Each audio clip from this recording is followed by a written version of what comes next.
हम जनता दल में रहते हुए जो लोग पार्टी का साथ नहीं दिए चुनाव में, उनके बारे में हमने कहा। इसको लोग मेरा पूरा भाषण पढ़िए, सुनिए क्या हमने कहा।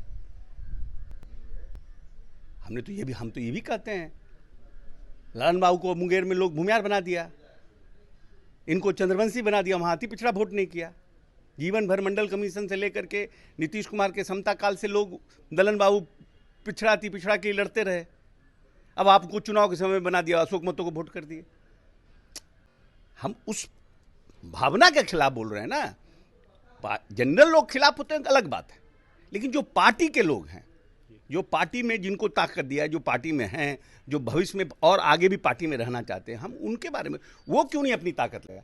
हमको 5% वोट आता, हमको 10% वोट, कम से कम हमको लगता ना भाई अपने लोग लगे हुए हैं।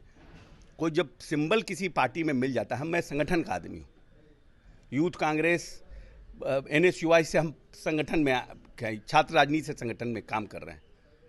जो तक व्यक्ति को सिंबल नहीं मिलता वो एक जात का होता है, सिंबल मिलने के बाद वो पार्टी का आदमी होता है।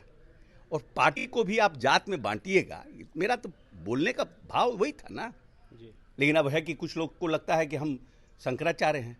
क्या तो ये भी जा रहा है कि आप अपने दामाद के लिए घोषित सीट चाहते हैं, उनके लिए तुम्हारे साइन कुणाल हो गए हैं, क्या नाम है, कमला हैरिस, पुतिन, कि जहां हम जाते हैं, जहानाबाद गए तो घोसी लड़ाना चाहते हैं, बरबीघा जाते हैं तो कहते हैं बरबीघा लड़ाना चाहते हैं, समस्तीपुर जाते हैं तो कहते हैं वहां लड़ाना चाहते हैं।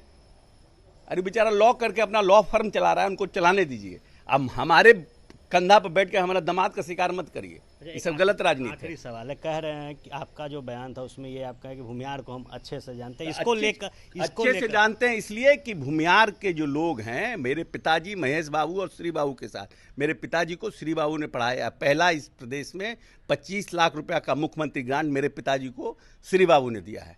काहे के लिए? उन्होंने कहा कि लॉ कभी मत छोड़ना, राजनीति का कोई ठिकाना नहीं है, कि तुम जूता गौन कपड़ा पहनो और हाईकोर्ट में जाके प्रैक्टिस भी करो।